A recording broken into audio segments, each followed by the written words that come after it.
Hey, what's going on YouTube? YagerTheViking here playing some Call of Duty Modern Warfare 3, playing some kill-confirmed ground war on interchange using the MK46 with red dot. I don't have a proficiency because this was my second game using it. I'm using concussion, C4, sleight of hand, quick draw, and steady aim.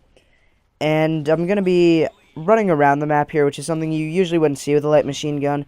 But generally, you wouldn't even see a light machine gun because these guns, this entire category of guns, is just really underpowered in Call of Duty. They had a few good ones, you know. The Stoner was really good in Black Ops. The The RPD was really good in Modern Warfare 2. I didn't have World at War until a while after it came out, and I had only gotten it for zombies, so I don't really know what was good in World at War. And in COD 4, they were all pretty good. None of them were, insane, but none of them were bad either. They were usable guns.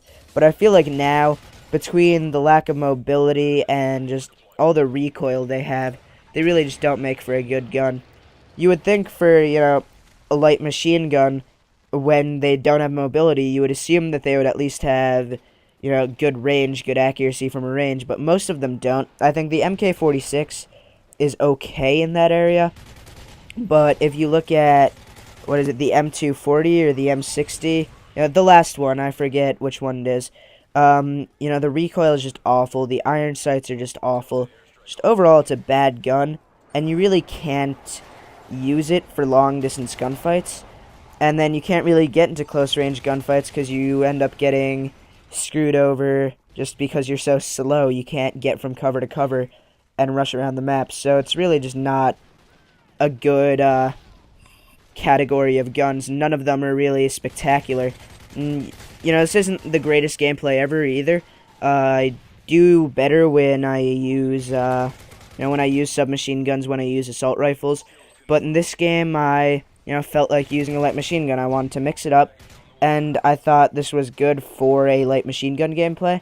So I decided it was, worth uploading just because, this is probably the best gameplay you'll see out of me using a light machine gun. It's rare that you'll see me put out a light machine gun gameplay. Overall, you don't see too many on YouTube. Because generally, when you use a light machine gun, it's slow-paced. But I thought I ran around the map quite a bit, and I thought I was playing the objective quite a bit. Which kind of leads me into my next topic about how in Kill Confirmed, no one plays the objective, and it is so annoying.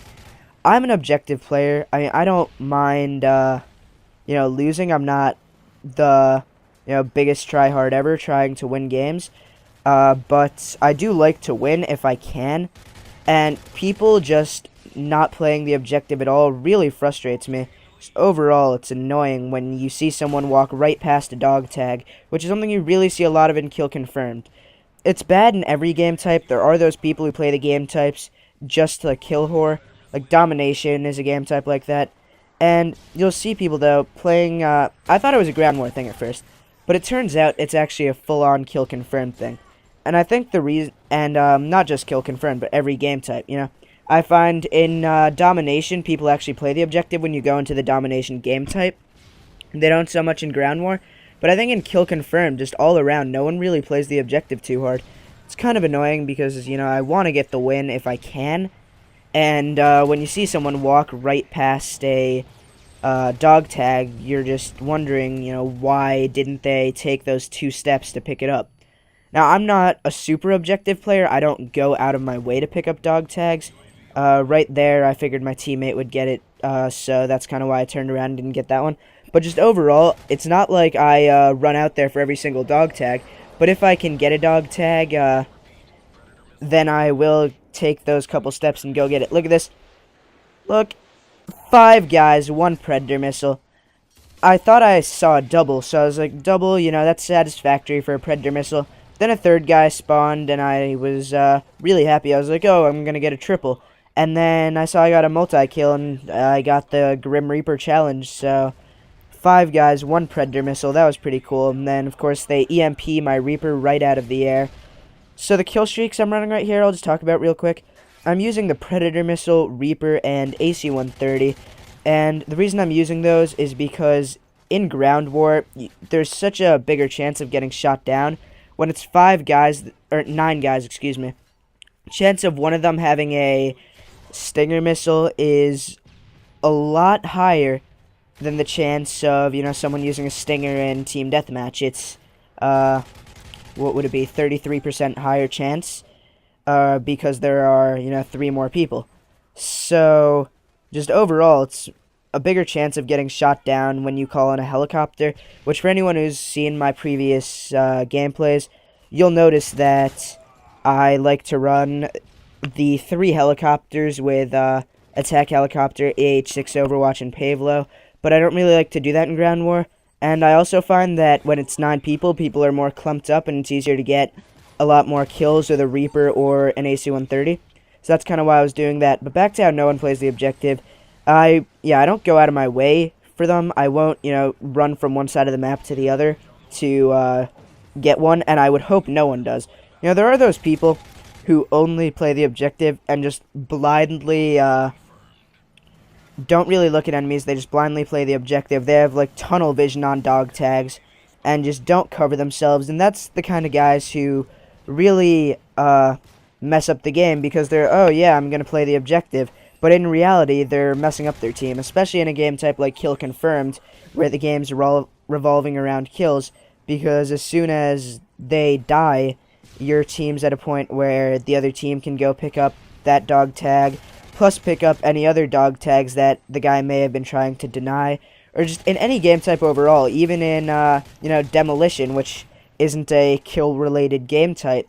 It still comes down to it where, that one kill could be what helps someone get to his next kill streak, get to his helicopter, and that could change the complexion of the game completely. And, to some people it doesn't sound so big, but one helicopter can just change the game a lot. Getting a few kills with that, all of a sudden you're to your next streak, and all of a sudden the game's just completely in your favor because your team's able to get back into their spawn because they, keep having to respawn. And even the smaller kill streaks, I mean, anything that stays in the air for a while can really change up the game. I mean, a Predator isn't really a game changer unless you're playing Search and Destroy, then it has the potential to be. But, something like a attack helicopter or a Reaper could end up changing the game if you, do well enough with them. That was annoying. That guy spawned on his tac insertion. I ran out of ammo in my clip. But, yeah, really any kill streaks can change up the game, so you want to try to make sure that you stay alive and try to make sure that you're at least getting kills.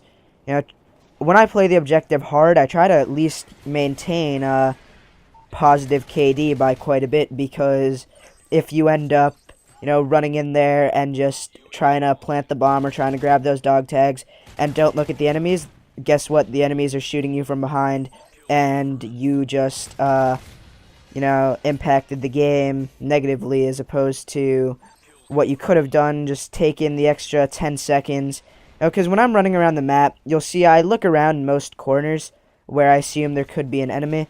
And that's really because I want to make sure that if I'm going to go run for a dog tag, that I know I'm not dying. Because if you end up running out there and you end up dying, it changes the game completely. Anyway, this gameplay is wrapping up, guys. I really hope you enjoyed it. And for anyone who's new to my channel, hope you want to subscribe. For anyone who's already a subscriber, I hope you enjoyed it, and I hope you keep enjoying my commentaries. So, hopefully I'll see you guys next time.